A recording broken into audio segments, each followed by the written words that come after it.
We are now leaving Galilee, and we're journeying to Jerusalem in the Judea Perea ministry. Jesus really takes 3 trips to Jerusalem, as recorded in John 7 through 10, to declare his divinity, and that will be a part of the Judean Perean ministry. This is really a time when Jesus is training his disciples. He's really looking at this as an opportunity now that he has called his disciples and they are his followers. They need some training. And so the first 4 lessons of the Judea Perea ministry are about denying oneself, having a decision with focus, dwelling with him daily, and having a do-it attitude.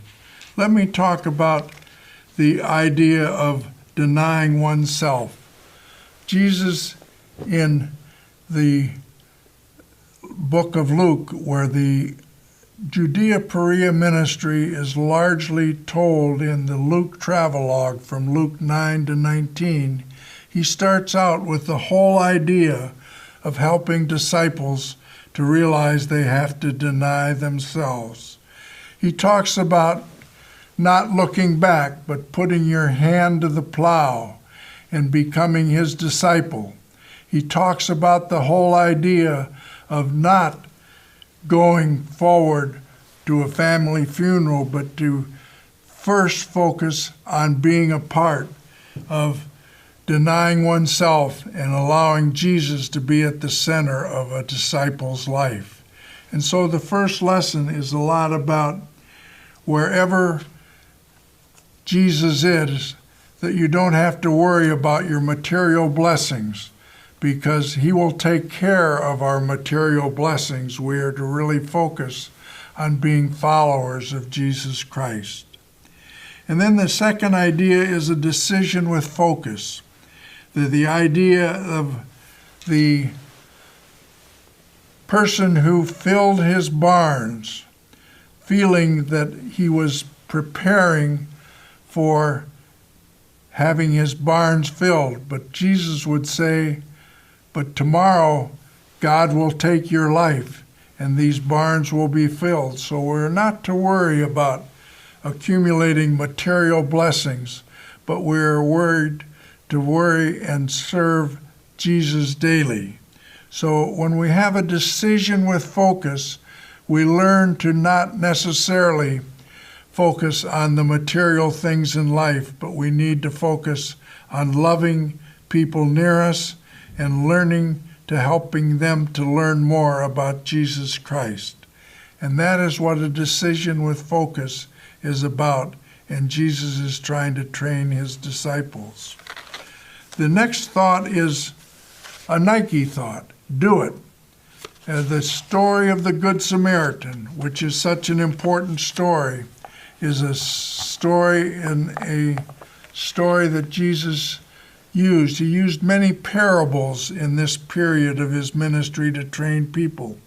We all know the story of the Good Samaritan, how someone had been injured, and a Jewish leader and a rabbi had passed the person, but a Good Samaritan picked up the person who was injured, took them to an inn, saw that their wounds were tended to, and that they were taken care of by the innkeeper. And this is so important for us to have a do-it attitude in our life. Whether we're standing in the line at a grocery store, and we're to really have a smile. I know there are many times where I get frustrated at the grocery store by the time it takes for someone ahead of me to check out. And that just gives me an opportunity to talk with people in line and to just learn about their lives and perhaps learn about what they believe spiritually. So this is an opportunity to have a do-it attitude. As Nike says, that we have a do-it attitude. We are always looking for opportunities when we can serve the Lord. And then finally, the idea, the fourth lesson that I believe Jesus is focusing on in training his disciples is to dwell with him daily.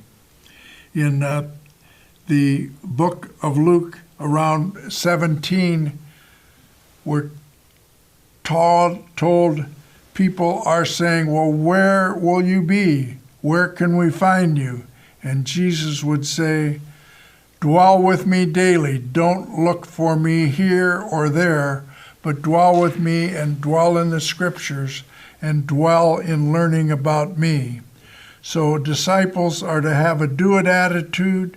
They're to learn to dwell with Jesus daily. They're to learn to deny themselves, and they're learn to have a decision with focus. And what a training time this is for Jesus as he's journeying to Jerusalem to train his disciples.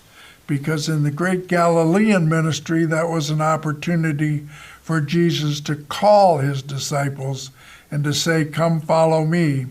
And then as he's moving to Jerusalem in the Judea Perea ministry, one of his emphasis is to train his disciples with a do-it attitude of the Good Samaritan.